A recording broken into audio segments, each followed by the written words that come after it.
Hi friends, welcome to SUHI'S kitchen. இன்னைக்கு நாம பால், தேங்காய் இதெல்லாம் சேர்த்து ஒரு டேஸ்டியான ஹல்வா எப்படி பண்றதுன்னு பார்க்க போறோம். இந்த ஸ்வீட்டை எல்லாரும் ஈஸியா செஞ்சிடலாம். ஏன்னா இதுல பாகு பதம் அதெல்லாம் பார்க்க வேண்டாம். கம்பி பாகா, முதிர்ந்த பாகா அதெல்லாம் பார்க்க வேண்டிய அவசியமே இல்லை. அதனால பிகினர்ஸ் கூட ஈஸியா செய்யலாம்.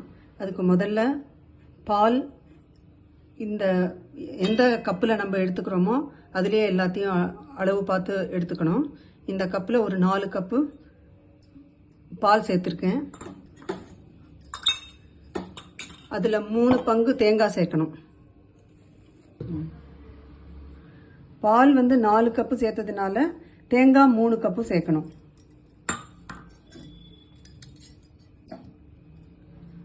அதே கப்லேயே சர்க்கரை 2,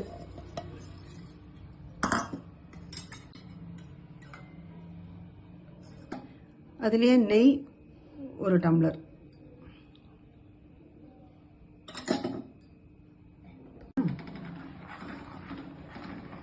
இப்போ திரும்பவும் ஒரு தடவை அளவு பார்க்கலாம்.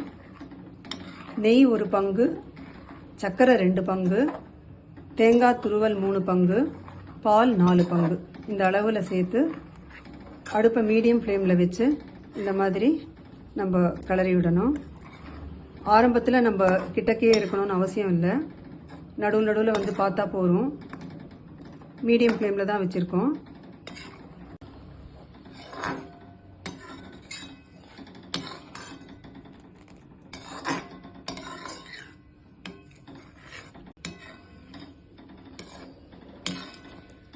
நடுவில் கிளறி விட்டால் போதும்.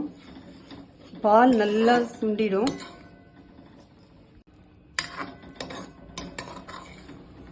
கொஞ்ச நேரம் கொதிச்சப்புறம் பால் நல்லா சுண்டி கெட்டியான பதம் வரும்.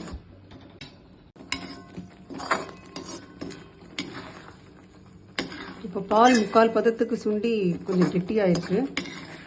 இப்போ நம்ம அடுப்பை இன்னும் கூட கொஞ்சம் சிம் பண்ணணும், இல்லாட்டி நம்ம மேலே எல்லாம் தெரிக்கும். இப்போ நம்ம இந்த மாதிரி கிளறி விட்டுட்டே இருக்கணும்.